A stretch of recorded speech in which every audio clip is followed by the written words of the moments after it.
जी prophase है हमारे पास, this is the first stage of mitosis. ये माइटोसिस की पहली स्टेज है। In this phase centrosomes divide into two centrioles. Centrosomes जो होते हैं वो डिवाइड होके टू सेंट्रियोल्स बना देते हैं। Nucleus and nuclear membrane disappear हो जाती है। ठीक है जी। सेंट्रोमेयर हमारे पास होता है, each chromosomes consist of two sister chromatids attach at centromere. अच्छा, अब आप यहाँ पे देखें, ये हमारे पास, प्लीज सी द डायग्राम, ये हमारे पास है क्रोमोसोम्स। ये पूरा हमारे पास क्या चीज है? क्रोमोसोम्स। ये जो आपको टू इसके बाजू नजर आ रहे हैं ये कहलाते हैं क्रोमैटिड्स। क्या कहलाते हैं? क्रोमैटिड्स। और ये जो दरमियान वाली जो सेंटर वाली जगह आपको नजर आ रही है जहाँ पे ये चारों बाजू जुड़े हुए हैं, that place is known as centromere. इसको क्या कहते हैं? सेंट्रोमेयर कहते हैं। अच्छा, अब प्रोफेज में ये जो सेंट्रोमेयर होता है ये डिवाइड होके टू सेंट्रियोल्स बना देते हैं। क्या बनाता है? टू सेंट्रियोल्स बनाता है। अब हमारे पास ये सेंट्रियोल्स हैं जो आपने सेंट्रोसोम्स जो आपने पीछे पढ़े थे ऑर्गेनेलिज ऑफ साइटोप्लाज्म में, आपने ये देखे 9 सेट्स ऑफ सेंट्रियोल्स आपने पढ़ा होगा। ठीक है, यहाँ तक समझ आ गई आपको प्रोफेज की कि प्रोफेज क्या है हमारे पास? It is the first stage of mitosis. Mitosis की पहली स्टेज है। इन दिस फेज सेंट्रोमेयर, ये वाला सेंट्रोमेयर, ये डिवाइड वाला जो दरमियान वाला जो है, ठीक है, it divides into two centrioles. Two centrioles में डिवाइड हो जाता है। Nucleus and nuclear membrane disappear. अच्छा जी, each chromosome consist of two sister chromatids. अब ये हमारे पास सिस्टर क्रोमैटिड्स हैं। क्या चीज है? सिस्टर क्रोमैटिड्स हैं। इसके ये जो बाजू हैं ये सिस्टर क्रोमैटिड्स कहलाते हैं। और ये किसके साथ जुड़े हुए हैं? सेंट्रोमेयर के साथ जुड़े हुए हैं। ठीक हो गया बेटा? अच्छा, अब आगे हमारे पास आ जाते हैं स्पिंडल फाइबर। स्पिंडल फाइबर कहते हैं उर्दू में तकली रेशे, यानी हमारे पास जो ड्यूरिंग द सेल डिवीजन। अच्छा, एक और बात मैं आपको बताऊं कि ये जो क्रोमोसोम्स होते हैं ये न्यूक्लियस के अंदर पाए जाते हैं। ठीक है, जब न्यूक्लियस डिवाइड हो रहा होता है तो तब हमें ये क्रोमोसोम्स जो है वो क्लियर नजर आते हैं, डिस्टिंक्ट पोजीशन में आते हैं। अदरवाइज क्रोमोसोम्स जो होते हैं वो न्यूक्लियस में नजर नहीं आते। ठीक है, during the division of nucleus chromosomes become distinct. अब ये क्रोमोसोम्स जो है ये स्पिंडल फाइबर की फॉर्म में डिस्ट्रीब्यूट होते हैं। स्पिंडल फाइबर मीन तकली रेशे, और you can say that thread like structure होता है जिसको हम बोलते हैं स्पिंडल फाइबर। ठीक है बेटा? सेंट्रियोल्स, ये वाले जो सेंट्रियोल्स है, ठीक है, centriole move to the nucleus. ये किसकी तरफ मूव करते हैं जी? न्यूक्लियस के एंड ऑफ द न्यूक्लियस की तरफ मूव करते हैं। And each centriole give rise to 3 sets of spindle fibre. अब ये 3 सेट है स्पिंडल फाइबर के। कितने सेट हैं? 3 सेट हैं। ठीक है, 1 2 3, और ये मिलाएं तो ये कितने बन जाते हैं? 9 स्पिंडल फाइबर। कितने बनते हैं?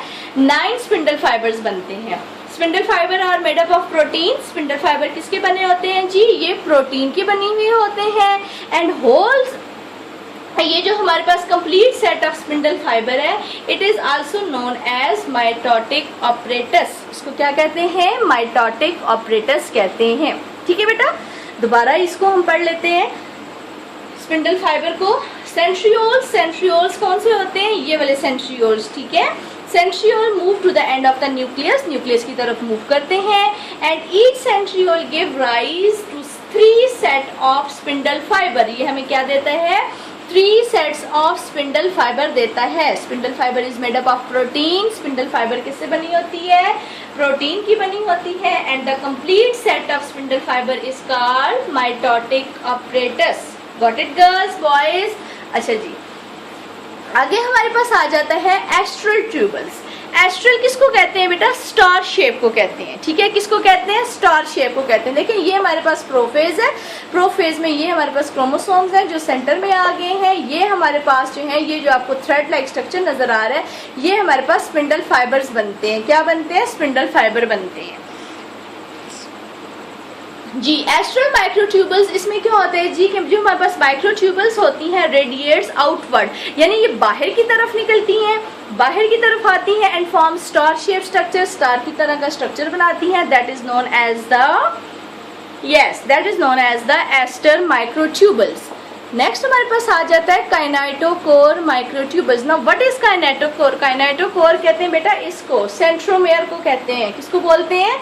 सेंट्रोमेयर को, वेयर क्रोमैटिड्स आर अटैच्ड। ठीक है, तो हमारे पास जो काइनेटोकोर है, kinetochore microtubules are spindle fibre, ये हमारे पास क्या चीज़ें हैं, स्पिंडल फाइबर्स होते हैं that attach to the kinetochore, या you can say that they are attach to the centromere, centromere के साथ जुड़ी हुई होती हैं, and move the chromosomes to the centre of the cell. ये देखें, अब ये हमारे पास जो क्रोमोसोम्स हैं ये इसके सेंटर की तरफ मूव कर गई हैं। Got it? काइनेटोकोर में क्या होता है कि हमारे पास kinetochore microtubules are spindle fibre, ये हमारे पास स्पिंडल फाइबर्स होती हैं अटैच टू द काइनेटोकोर, जो काइनेटोकोर के साथ जुड़ी हुई होती हैं, and move the chromosomes to the centre of the cell, और क्रोमोसोम्स जो है वो सेंटर ऑफ द सेल की तरफ मूव करते हैं।